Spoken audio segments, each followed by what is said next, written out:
Hello and welcome back to Fallout 76. Today we are going to take a look at the 4-star legendary effect, Reflective. So if we look at my power armor piece here, the fourth effect down, return 10% of damage received from an enemy target back towards them, up to 50% on a full stack. Which means if an enemy attacks you and you have a full set of this, 50% of the damage they would deal to you is returned back to them. So this has some similarities to Ricochet and Bullet Shield. The difference would be with Ricochet and Bullet Shield, damage is actually reduced by 50%. With Reflective, that doesn't happen. You still receive the full amount of damage that would happen without this effect. Also, unlike Ricochet and Bullet Shield, this works for both melee and ranged attacks. And it also triggers 100% of the time, so there's no percent chance to happen. Every single attack will be reflected back. Now, this effect only works on power armor. It does not work on normal armor. And this effect also works in PvP. I know that's a common question with a lot of effects. Yes, this does work in PvP.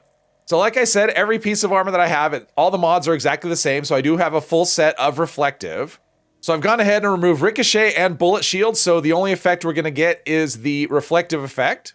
So I have played with this a little bit, but not much. I do have some questions. So with Ricochet and Bullet Shield, those they work for ranged attacks, but it has to be weapons usually. So things like a Mirelurk Queen or an Angler, you know, their spit attacks don't trigger on Ricochet or Bullet Shield, and I'm curious if it works for this. But you can see every time, I do like the visual effect of this. This is pretty cool. It's like the you know, the reflective mutation that you see at mutated events or, you know, mutated or, you know, daily ops when you have the reflective mutation. The difference is this works all of the time. You know, reflective on enemy mutations is a sometimes effect. So sometimes it triggers when they light up, but yeah, every time I get hit. The downside is it is only reflecting back 50% of the damage. So if they're doing a small amount of damage, it's only gonna be, you know, half of the small amount of damage. So if they're using, what's this, an assault rifle, and of course, they actually have to connect with the attacks. That's not really doing much. There we go. Oh, he missed. So another good thing about this, it actually counts as tagging. So even if I don't attack the enemy directly, anytime this triggers, that's gonna count as a tag. And then when the enemy dies, I will get XP for that. And it looks like he's crippled. He's kind of limping around. That's kind of interesting. I wonder if, yeah, he did kind of cripple, which is kind of interesting. I mean, I guess that would happen. I mean, it can reflect back and it can hit their limbs, so that's, I guess that's a thing that can actually happen. But you can see, we will do damage to them eventually. It's not massive because they're using, I mean, this one's hitting me with his hands and this one's using a pipe gun, so we're only gonna get half damage back at them for that. And super mutants are fairly tanky, but you see, eventually they succumb to the armor effects.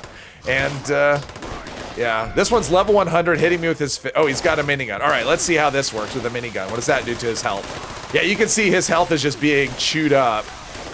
And he eventually kills himself. So, I could see a full set of this. It could be actually pretty potent against a lot of things. Now, just in case you think I got lucky and ended up with a full set of this, I didn't. I am on a custom server with free crafting enabled. That way I can kind of, I can craft any legendary effect I want and test this out. Even though I haven't been lucky, I think I've got one piece of this in the live version of the game. And that's also something that's the same. This only has free crafting enabled. All the combat settings are the same. So this is what it would look like on live if you happen to actually get lucky enough to end up with a full set of this. So when I was testing Ricochet against Anglers, their fire attack would not trigger the effect. So what I want to do is wake a couple of them up here and see if it will do that.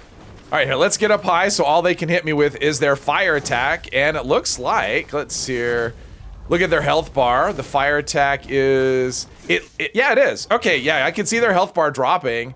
So yeah, this is actually one benefit it has over Ricochet, is this will actually be triggered by, I mean, it's not a weapon, you know, it's not a gun.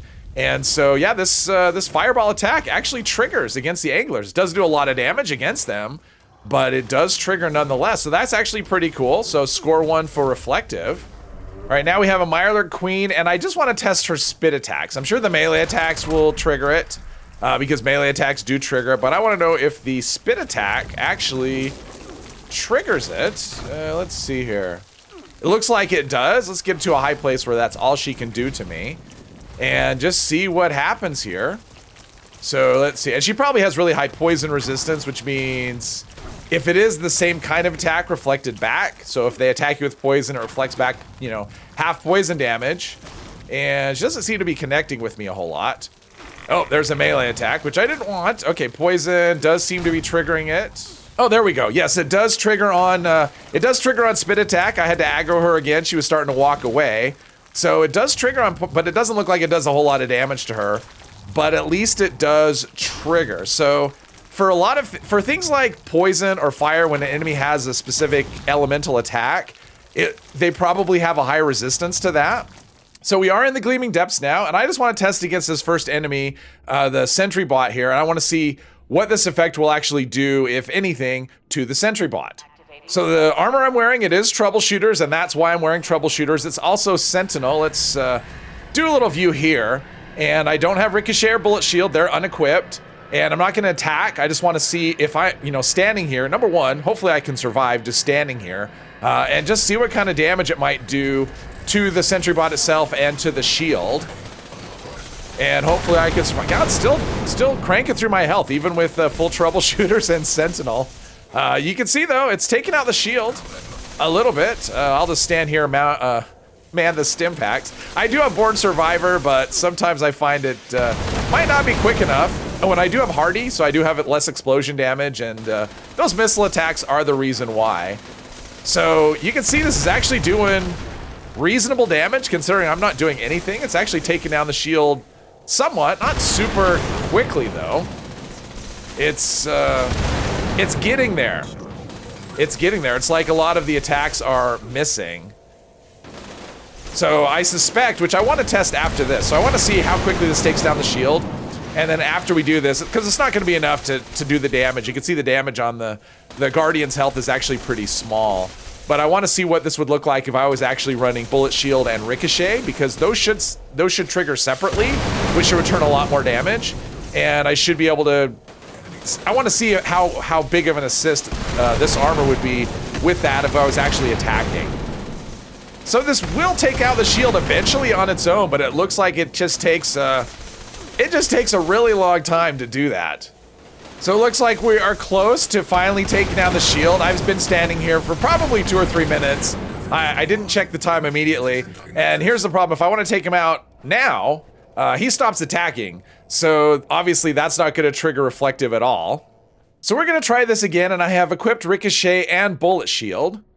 And I will be shooting back this time. This is what I'll be using. It is a Gatling Plasma. It's Aristocrats with extra critical damage, reduced AP costs, and I do have it primed. Now, one thing I will say is I can take this out, normally without the reflective effect, but it isn't fast. This isn't something I could do, I don't do a ton of damage. So if I could do this rather quickly, that would be a significant improvement, but let's see how this goes. Start taking out the shield, and if he starts attacking me, I have Bullet Shield, Ricochet, and those return 200% damage. So in theory, this could actually take out the shield pretty quickly. But we'll see how that goes. Wait for my AP to come back here. And, it's definitely an improvement. This is faster than, it's faster than I could do on my own. So I would say counting on reflective it's a good helper. That's for sure. Should have brought a bunch of canned coffee so I could stay in VATS longer. But that's okay. This is much faster than, if I was doing this without reflective, this is actually much faster than it would normally be. So it's definitely helping with that. So having reflective and Bullet Shield stack on top. I didn't mean to do a reload there, but that's what I did. So let's see. Yeah, that shield's coming down. His health is breaking VATS for reasons. Yeah, VATS keeps breaking for whatever reason. Okay, so now we've got him, and I could definitely tell you I would not have him at half health at this point. Of course, now we're not getting Ricochet or Bullet Shield or any of those triggering. Now it's just me, and you can see, my damage is way less than having those effects triggering constantly, but still, having his health down that far is, wow. So yeah, so reflective is actually a pretty big helper in this particular fight. So based on how that went for the first part of it, this should actually go, and I'd expect it to go reasonably quickly with all those things helping me out. Yeah, you can see his shield's coming down. We're making good progress. I'm obviously not melting him. And if you had a team of 4 with this going on, he would have been dead a long time ago, probably. But I will say it is kind of fun to have all these different effects going, just redirecting the damage back at him. Yeah, there's a big chunk of the shield. The problem is, like, Vats keeps breaking Vats, or I guess it's a stagger that's happening probably from his attack. Maybe if I was in first person, that would be a little better, because that tends to be how first person goes in power armor, is, you know, the staggers are much less, and I think that's what's happening. I don't know if I'm going to get this done before it overheats. Yeah, I should be able to get it done before the overheating thing happens. Room is heating up, but we should be able to take him out before I blow up, which normally it would take me until the third go round there to do that. So Reflective definitely made a difference here. So Reflective is a solid effect. I would say that one piece for sure is really good, just for the fact that you'd be tagging a lot of enemies without actually having to attack them directly. And I do like the fact that it works for both melee and ranged attacks. And a full set of this could definitely be a good helper in some of the tougher attacks. I'd like to test this against the snake, but unfortunately, there's no way for me just to teleport to that last encounter. Hopefully you enjoyed this video. If you did, please hit one of the buttons, and I hope you'll join me in the next one. Thank you very much.